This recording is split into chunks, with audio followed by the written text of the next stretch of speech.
السلام علیکم ورحمۃ اللہ وبرکاتہ۔ اسٹوری آف ابراہیم علیہ السلام پارٹ 1۔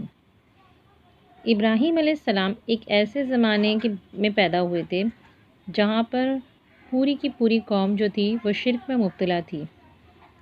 اب ابراہیم علیہ السلام وہ نوح علیہ السلام کے بعد آئے ہیں، تو نوح علیہ السلام کے ساتھ جو کشتی میں جو لوگ سوار تھے وہ سارے کے سارے ایمان لا چکے تھے، حق پر آ چکے تھے، ایک اللہ کی عبادت کرتے تھے۔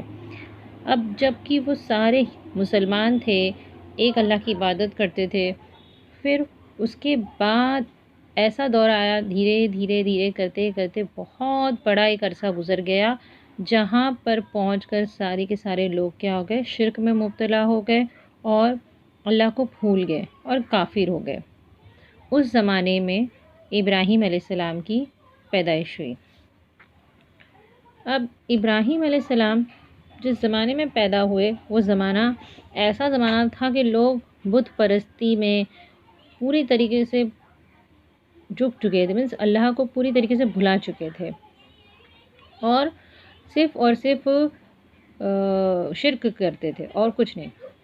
اور اللہ تعالیٰ نے ان کو اس قوم میں پیدا کیا۔ اب ہسٹری کے مطابق ہم دیکھیں گے تو وہ جو قوم تھی اور وہ جو علاقہ تھا وہ کچھ اور شہر بتایا جاتا ہے، جو کہ آج کے دور کے عراق میں آتا ہے، جس کو ہم لوگ اور کا جو ساحل شہر ہے اسے کہتے ہیں کوسٹل سٹی۔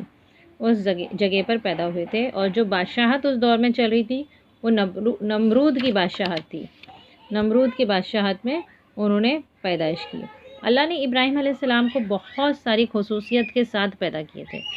ان کے پاس بہت ساری ان کی کوالٹیز تھی۔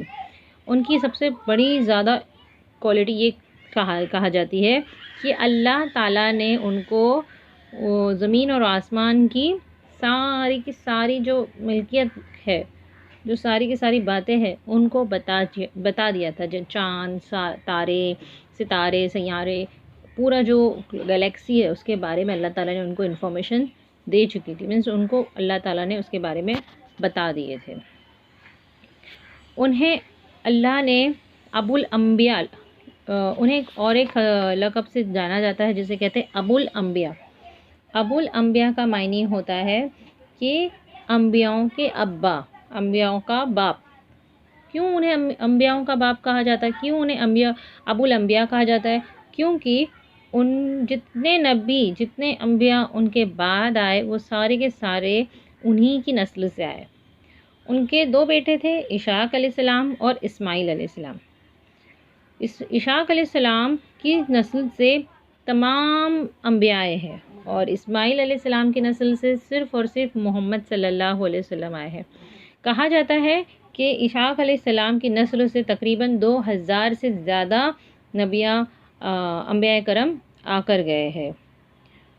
اور ان کی دوسری خصوصیت یہ ہے کہ انہیں خلیل اللہ کہا جاتا ہے، فرینڈ آف اللہ، اللہ کا دوست، اور خلیل الرحمن بھی کہا جاتا ہے۔ یہ سورہ نساء میں آیت نمبر 125 میں اس کا ذکر ہے کہ اللہ تعالیٰ نے انہیں خلیل اللہ کہا ہے، خلیل الرحمن کہا ہے۔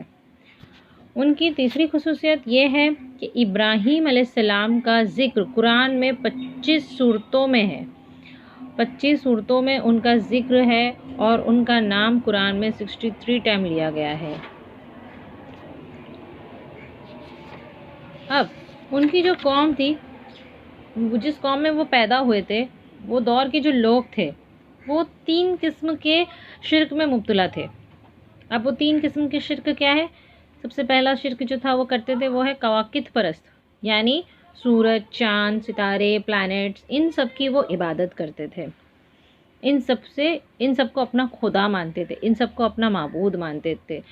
اور دوسری شرک کی ان کی کیٹیگری تھی جو کی تھی آبا پرست، یعنی اپنے بڑوں کو، اپنے باپ داداؤں کو، اپنے وقت کے بادشاہ کی عبادت کرنا، ان کو رب سمجھنا۔ اور پھر تیسری تھی بت پرستی، بت پرست تھے وہ لوگ، مٹی کے، لکڑی کے، پتھروں کے بت بنا کر ان کی عبادت کیا کرتے تھے۔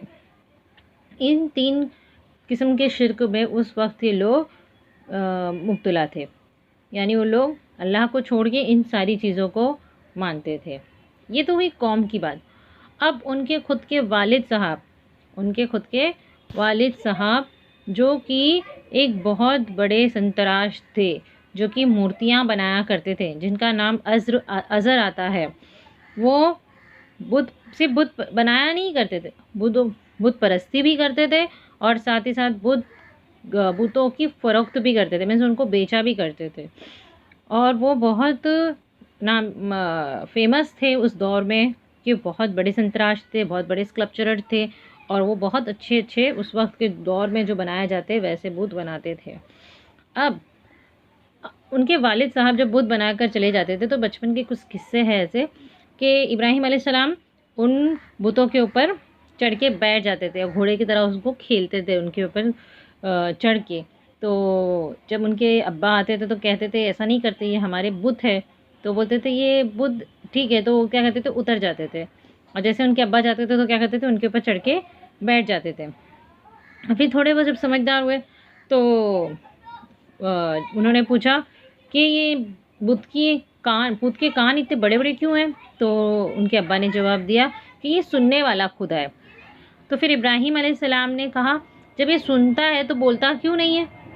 یہ تھی ابراہیم علیہ السلام کی اگلی خصوصیت، کہ اللہ تعالیٰ نے انہیں ایسا بنایا تھا کہ جب وہ سوال کرتے، مطلب وہ جب بات کرتے تو سامنے والا ان کے جواب نہیں دے سکتا، مینس ڈیبیٹ کر کے تو ڈیبیٹ میں وہ ونر ہو گئے۔ ان کے اندر یہ کوالٹی تھی کہ اگر وہ ڈیبیٹ کرے تو وہ ہمیشہ جیت جاتے تھے، اور ایک ہی سینٹنس میں، ایک ہی آنسر میں، ایک ہی سوال میں کیا کرتے تھے، سامنے والے کو ہرا دیتے تھے، وہ جواب ہی نہیں دے پاتا تھا ان کے سوالوں کا۔ ایسے ان کے باتوں میں تاثیر تھی، اللہ نے ان کو ایسی تاثیر دی تھی۔ اب ان کے بعد جب انہوں نے کہا کہ ان کے کان بڑے ہیں تو پھر یہ تو سننے والا خدا ہے، تو پھر یہ بولتا کیوں نہیں ہے؟ تو ایسے ان کے خدا ہوتے تھے، کان بڑے تو سننے والا خدا، ہاتھ زیادہ تو دینے والا خدا، پیٹ بڑا، پیر بڑے، وغیرہ وغیرہ، ایسے وہ بت بنایا کرتے تھے۔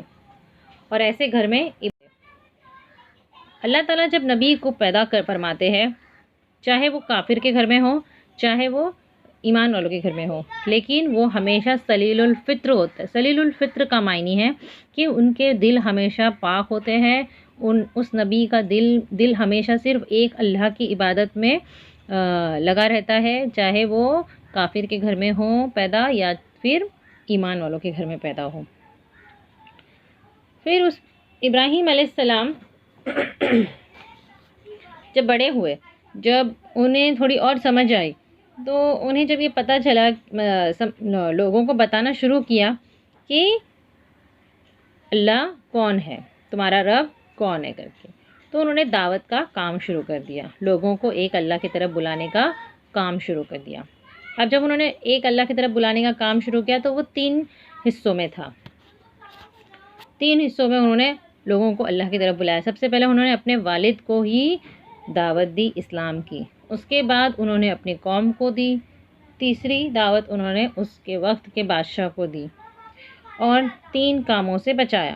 وہ 3 کوالٹیز، جو 3 کام جو شرک کے کرتے تھے، ان کاموں سے ان کو لوگوں کو روکنے کی کوشش کی۔ سب سے پہلے کواکب پرست، دوسرا آبا پرستی سے، اور تیسرا بت پرستی سے۔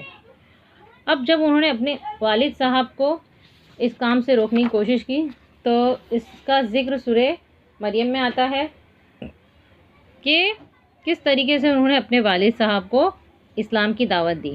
ان کے کچھ لفظ ایسے تھے، اے میرے پیارے والد، اتنے پیار سے، اتنے عزیزی سے انہوں نے اپنے والد صاحب کو، حالانکہ وہ والد جو ہے وہ شرک کرتے ہیں، ایک اللہ کی عبادت نہیں کرتے ہیں، اس کے باوجود بھی وہ اتنے پیار سے اپنے والد صاحب کو پکار رہے ہیں، اے میرے پیارے والد، کیوں عبادت کرتے ہو ایسے چیزوں کی جو سنتی نہیں اور نہ دیکھتی ہے اور تمہارے کچھ کام بھی نہ آ سکے گی؟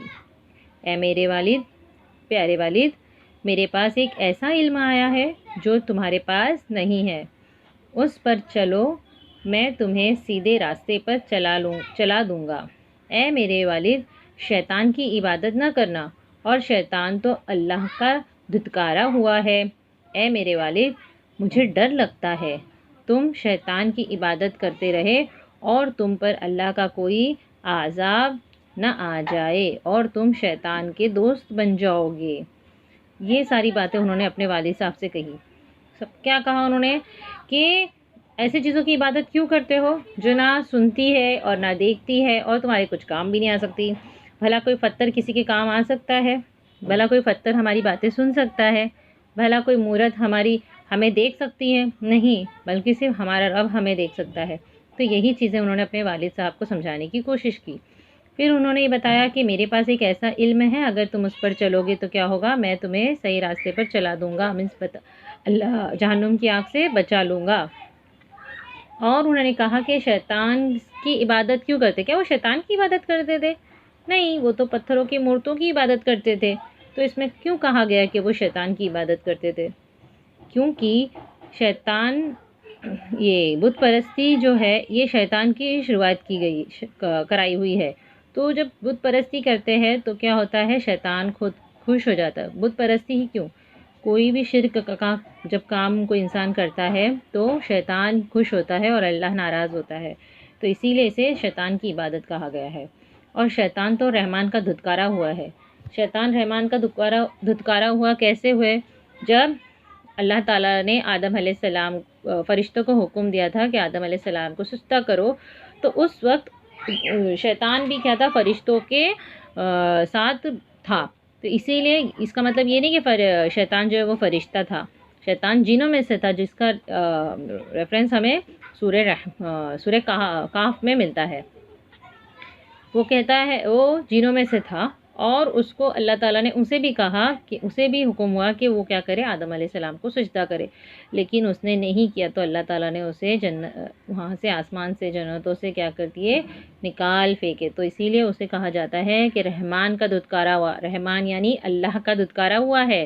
تو میرے والد، وہ تو رحمان کا دھتکارا ہوا ہے، تم اس کی عبادت کیوں کرتے ہو؟ اور مجھے ڈر لگتا ہے کہ ایسا تم کرتے رہے، اگر تم شیطان کی عبادت کرتے رہے تو کہیں اللہ کا کوئی عذاب تم پر نہ آ جائے اور تم شیطان کے دوست نہ بن جاؤ۔ ایسا وہ اپنے والد صاحب کو کہنے لگے۔ تو یہ ساری باتیں سن کر ان کے والد صاحب نے کیا کہا، ابراہیم تو ایسی باتوں سے باز آ جا، اگر اب تم نہیں سدھرے تم کو پتھر مار مار کر قتل کر دوں گا، رجم کر دوں گا۔ ہو سکتا ہے اس زمانے میں یہ سزا دینے کا کوئی سسٹم ہوگا، طریقہ ہوگا کہ کوئی اگر بت پرستی کے خلاف ہو جائے تو اسے کیا کر دیا جائے، رجم کر دیا جائے۔ رجم یعنی پتھر سے مار مار کر قتل کر دیا جائے۔ تو انہوں نے ان کو دھمکی دی، ان کے ابا نے، ان کے والد صاحب نے ابراہیم علیہ السلام کو یہ ایسے دھمکی دیے کہ تو باز آ جا، یہ ساری باتیں تو چھوڑ دے، اگر تو نہیں چھوڑتا یہ ساری باتیں تو میں کیا کر دوں گا، تجھے پتھر سے مار مار کے قتل کر دوں گا۔ تو اب ابراہیم علیہ السلام اس پر اللہ سے دعا کرتے ہوئے، اپنے والد صاحب کو سلامتی کی دعا دیتے ہوئے وہاں سے الگ ہو گئے۔ ان کے والد صاحب نے انہیں وہاں سے الگ کر دیا اور وہ وہاں سے چلے گئے اور کہا کہ میں تمہارے لیے استغفار کرتا رہوں گا۔ اس کا مطلب یہ نہیں تھا کہ جاؤ، میں تو نبی ہوں، تم میرے سے زیادہ جانتے ہو کیا، تم مجھے کیا قتل کر دو گے، ایسا انہوں نے نہیں کہا۔ انہوں نے دم عزیزی سے کہا کہ میں آپ کے لیے سلامتی کی دعا کرتا رہوں گا اور آپ کے لیے استغفار کرتا رہوں گا۔ اب اس کے بعد ابراہیم علیہ السلام بڑھے اپنی قوم کی طرف، ان کو ایک اللہ کی دعوت دینے کے لیے۔ جب وہ ابراہیم علیہ السلام قوم کو بتانے لگے کہ وہ کیا جانتے ہیں، زمین اور آسمان کی ساری باتیں جانتے ہیں اور وہ ایک اللہ کی عبادت کرے، تو قوم ان کی باتیں نہیں مانی، قوم ان کی باتوں پر انکار کرنے لگی۔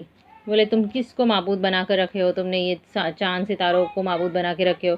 تو انہوں نے کیا کیا، انہی کے بارے میں، مطلب یہ چاند ستاروں اور تاروں سے ہی ان کو سمجھانے کی کوشش کری۔ کیا سمجھانے کی کوشش کری کہ دن اور رات، انہوں نے کیا کیا، رات کے وقت تاروں کو دیکھا آسمان میں، تو بولے کہ یہ تمہارا خدا ہے، تو بولے ہاں یہ ہمارا خدا ہے، یہ ہم اس کی عبادت کرتے ہیں۔ تو دیکھتے رہے ابراہیم علیہ السلام تارے کو، اور پھر تھوڑی دیر پھر کیا ہوا، جیسی ہی صبح ہونے لگی تو وہ تارا آسمان میں سے غائب ہو گیا۔ اجالے میں تو تارے نہیں دکھتے، تو وہ آسمان میں سے غائب ہو گیا۔ تو لے رے یہ تو چلا گیا، یہ تو چھپ گیا، یہ میرا خدا نہیں ہو سکتا ہے۔ بولتے خدا، رب تو وہ ہے جو ہمیشہ سے ہے اور ہمیشہ رہے گا، تو یہ میرا رب نہیں ہو سکتا ہے۔ پھر انہوں نے کہا، کچھ لوگ جو چاند کو مانتے تھے انہوں نے کہا کہ چاند ہمارا رب ہے۔ تو بولے چاند تمہارا رب ہے؟ تو بولے دیکھو چاند کو دیکھتا ہوں۔ تو رات بھر انہوں نے چاند کو دیکھا دیکھا دیکھا دیکھا، اور پھر صبح میں چاند چلا گیا۔ اور چاند کی دوسری کوالٹی کیا ہے؟ چاند چھوٹا بڑا ہوتا ہے۔ تو بولے نہیں، یہ میرا رب نہیں ہو سکتا۔ ابراہیم علیہ السلام بولے یہ رب نہیں ہو سکتا۔ پھر انہوں نے کہا کچھ لوگ جو سورج کو مانتے تھے وہ سورج کو رب بتانے لگے۔ تو بولے اچھا تمہارا رب سورج ہے؟ تو سورج کو دیکھا تو سورج کی تپش تو بہت تھی۔ پھر جیسے جیسے دن ڈھلتا گیا اور سورج کی تپش کم ہو گئی اور سورج جا کر ڈوب گیا۔ ارے تو ڈوب گیا، تو یہ بھی کیا نہیں ہو سکتا ہے؟ ہمارا رب نہیں ہو سکتا ہے۔ تو قوم کو جب انہوں نے یہ کہا کہ دیکھو یہ تمہارے جو معبود جس کو تم مانتے ہو، چاند تارے ستارے سیاروں کو، تو یہ سارے کیا ہے؟ تو ڈوب جانے والے، دیکھو یہ تو آیا ہی نہیں، یہاں پر دکھائی ہی نہیں دیتے۔ تو بولے نہیں ابراہیم تم ایسا مت بولو، تم اگر ایسا کہو گے تو کیا ہو جائے گا، تم پر کوئی عذاب آ جائے گا، تم برباد ہو جاؤ گے۔ ہمارے معبودوں کے بارے میں ایسا مت بولو، یہ اپشگن ہوتا ہے جو آج بھی ہم لوگ مانتے ہیں، شگن اور اپشگن۔ مینس ہمارے پاس کھلی دلیل ہونے کے باوجود، ہمارے پاس ہماری کتاب ہونے کے باوجود بھی ہم کیا کرتے ہیں؟ شگن اور اپشگن مانتے۔ دیکھو وہ دور کے جو لوگ تھے وہ چاند ستاروں کو اس لیے مان رہے تھے کیونکہ وہ لوگ کیا ہو چکے تھے؟ دین سے بہت دور ہو چکے تھے، ان کے پاس ان کی جو کتاب نہیں تھی جس کے اوپر ان کو مطلب جو چل سکتے جس کے اوپر، اور جو ان کے نبی راستہ دکھانے والے تھے وہ بھی کئی سال پہلے آ کر چلے گئے تھے، تو قوم کیا ہو چکی تھی؟ بھٹک چکی تھی، پوری طریقے سے بھٹک چکی تھی، وہ نہیں جانتی تھی یہ ساری چیز۔ لیکن آج ہم یہ چیز جانتے ہیں کہ چاند ستارے دکھنے سے، گرہن لگنے سے اور فلانا تارا ٹوٹنے سے، یہ ساری چیزوں سے کوئی شگن اپشگن نہیں ہوتا ہے۔ یہ ساری چیزیں ماننا شرک کہلاتی ہے۔ تو اس سے ہم کو کیا کرنا ہے؟ بچتے رہنا ہے۔ تو ہم کہیں گے کہ نہیں ہم لوگ تو کواکب پرست نہیں ہے، حالانکہ آج کے مسلمان بھی کیا ہے؟ کواکب پرست ہو رہے ہیں۔ اسی وجہ سے کیونکہ بولتے فلانا چاند اچھا نہیں ہے، یہ فلانا چاند میں ہم شادی نہیں کر سکتے، فلانا دن فلانا تاریخ منگل بدھ اور سنیچر اس گھڑی میں 12 بجے 11 بج کے اتنا منٹ اتنا منٹ، یہ ساری چیزیں جو ہے یہ کواکب پرستش میں آتی ہے۔ تو ہمیں بھی کیا کرنا ہے؟ اس وقت اس قسم کے شرک سے بھی ہمیں بچنا ہے۔ اب قوم نے کیا کرنے لگی؟ ان کو ڈرانے لگی کہ کیا ہو جائے گے تمہارے پر، تمہارے ساتھ کچھ برا ہو جائے گا، ایسا نہیں کہتے، یہ اپشگن یہ شبھ باتیں نہیں، اچھی باتیں کہو، ایسا مت کہو ابراہیم کر کے، ہمیں ہم کو ہمارے معبود کیا کر دیں گے؟ تمہارا کچھ کر دیں گے۔ تو ابراہیم علیہ السلام بولے کیا تمہارے معبود میرا کچھ کریں گے؟ جبکہ میں کو اللہ تعالیٰ نے زمین اور آسمان کی ساری باتیں بتا چکا ہے کہ میں جانتا ہوں کہ زمین اور آسمان میں کیا ہے، لیکن یہ ابراہیم علیہ السلام اپنے آپ سے کہہ رہے ہیں۔ اب ابراہیم علیہ السلام ان کو کہے دیکھو تمہارے معبودوں کے ساتھ میں کیا کرتا ہوں۔ یہ تو بات ہوئی ان معبودوں کی جو کہ اللہ کے بنائے ہوئے تھے، اللہ کے بنائی ہوئی چیزوں کو جو ان لوگ مان رہے تھے۔ اب جو وہ خود بنا کر، جس کی مورتیاں بنا کر، جس کو وہ لوگ خود خدا کہتے تھے، اس معبودوں کے اوپر ابراہیم علیہ السلام آئے اور کہا کہ دیکھو اب تمہارے معبودوں کے ساتھ میں کیا کرتا ہوں۔ پھر ایک وقت گزرا، یہ کہنے کے بعد ایک کافی وقت گزر گیا، وہاں پر اس قوم میں کچھ فیسٹیول سیلیبریٹ کرتے تھے وہ لوگ، ہو سکتا ہے کچھ فیسٹیول ہوگا، کوئی تہوار ہوگا سالانہ، اینولی کوئی فیسٹیول آتا ہوگا ان کا، جس کے لیے وہ شہر سے باہر جاتے تھے۔ تو اب ان کو شہر سے باہر جانا تھا، تو وہ لوگ ابراہیم علیہ السلام کے پاس آئے اور کہے چلو چلتے ہیں۔ تو ابراہیم علیہ السلام نے کہا میری طبیعت تھوڑی خراب ہے، اور آپ ان کو کہا کہ نہیں تم جاؤ۔ تو وہ لوگ کیا ہو گئے؟ چلے گئے۔ تو ابراہیم علیہ السلام نے کیا کیا؟ کچھ ہتھیار لیے۔ اب کسی حدیث میں آتا ہے کہ انہوں نے کلہاڑی لی تھی، کسی میں کچھ بڑا اوزار تھا، اللہ علم کیا تھا، بٹ انہوں نے کچھ کلہاڑی جیسا ہی لیا ہوگا جس سے کیا ہو جائے، کچھ وزن دار چیز لی ہوگی ہاتھ میں۔ اب وہ کیا ہو گئے؟ کلہاڑی لیے ہاتھ میں، لکڑی لیے، جو بھی چیز تھی، اور وہ بڑے اس جگہ پر جہاں پر ان کے سارے معبودوں کا اسٹور روم تھا، جہاں پر وہ معبودوں کو بنا کر اسٹور کیا کرتے تھے۔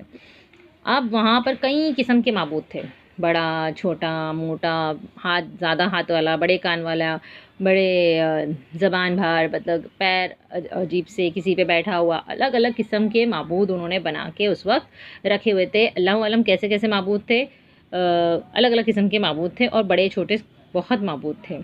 کافی کوئی کافی بڑے تھے، کوئی کافی چھوٹے تھے.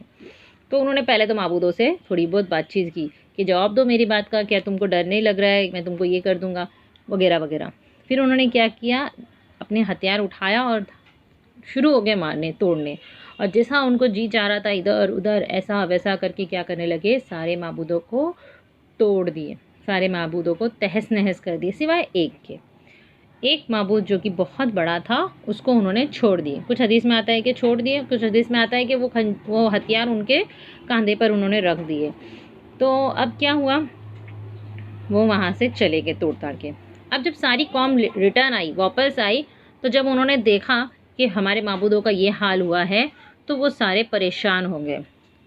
اور سب کا جو ڈاؤٹ تھا وہ کس پر گیا، ابراہیم علیہ السلام پر گیا. کیوں ابراہیم علیہ السلام پر گیا؟ کیونکہ وہ جانتے تھے کہ یہی ایک ہے جو کیا کرتا ہے، ان معبودوں کے خلاف ہے. تو اس میں سے چند لوگوں نے کہا یہی ایک نوجوان ہے جو ان کے خلاف ہے. تو بولے ابراہیم ہے اس کا نام، بولے بلاؤ اس کو. تو ابراہیم علیہ السلام کو بلایا گیا. اب جب ابراہیم علیہ السلام کو بلایا گیا تو ابراہیم علیہ السلام سے انہوں نے پوچھا کہ تم نے کیا ابراہیم یہ سب؟ تو ابراہیم علیہ السلام نے بولے کہ نہیں. بولے دیکھو یہ بڑا والا اس کے کاندھے پر ہے. بولے پوچھو اس سے اگر یہ بولتا ہے تو. بولے کیا؟ بولے پوچھ لو اس سے اگر یہ بات کرتا ہو تو یا بولتا ہو تو. مطلب انہوں نے باتوں ہی باتوں میں کیا کر دیا، ان لوگوں کے منہ پہ تماچا مار دیا کہ اگر تمہارا معبود ادھر کھڑا ہے نا اتنا بڑا بچا ہوا، پوچھ لو نا، یہ بتا دے گا تم کو کس نے مارا ہے، اس نے مارا ہے کہ کس نے مارا ہے. تو قوم سمجھ گئی کہ ابراہیم علیہ السلام کا ہی یہ کام ہے. لیکن ابراہیم علیہ السلام کیا کر رہے ہیں، ہم لوگوں کو کیا کر رہے ہیں، سمجھانے کی دکھانے کی کوشش کرے. اب جو قوم تھی وہ 50% سمجھ چکی تھی، لیکن 50% ابھی بھی کیا تھی، ڈاماڈول تھی. وہ ابھی بھی کیا تھی، ایک اللہ کی پرستش کرنے پر، ایک اللہ کی عبادت کرنے پر راضی نہیں تھی. تو اللہ کی عبادت کرنے کے لیے 50-50 نہیں چاہیے، ہمیں پورا 100% اللہ کو چاہیے. اللہ کو ہمارا پورا 100% چاہیے. اس میں بالکل 1% کا بھی شرک شامل نہیں ہونا چاہیے. غلطیاں ہیں اور ہم سے جو نادانیاں ہو جاتی ہے، ہم سے جو غلطیاں ہو جاتی، گناہ ہو جاتے، تو اللہ تعالیٰ اس کو معاف کر دیتا ہے جب ہم استغفار کرتے، توبہ کرتے. لیکن شرک جو ہے اللہ تعالیٰ اسے معاف نہیں کرتا. کچھ گناہیں ایسی ہوتی ہیں جو شرک بھی اسی میں آتا ہے، جو کبیرہ گناہیں ہیں، تو اس کے لیے ہمیں کفارہ دینا پڑتا ہے، اس کے بدلے میں ہم کو کچھ چیز دینی پڑتی ہے. اللہ کفارہ ہر چیز کا الگ الگ ہے. تو شرک کے لیے اللہ تعالیٰ ہر چیز معاف کر دے گا، لیکن اللہ تعالیٰ شرک نہیں معاف کرے گا. تو یہ جو قوم تھی، اب اس کا آگے کیا ہوا، ابراہیم علیہ السلام کی زندگی آگے کیسے بڑھی، کیسے ان کی اولاد ہوئی، اور انہوں نے کس کام کو آگے جا کے اللہ کے بڑے کام کو انجام دیا، یہ ہم انشاءاللہ نیکسٹ پارٹ میں دیکھیں گے. السلام علیکم ورحمۃ اللہ.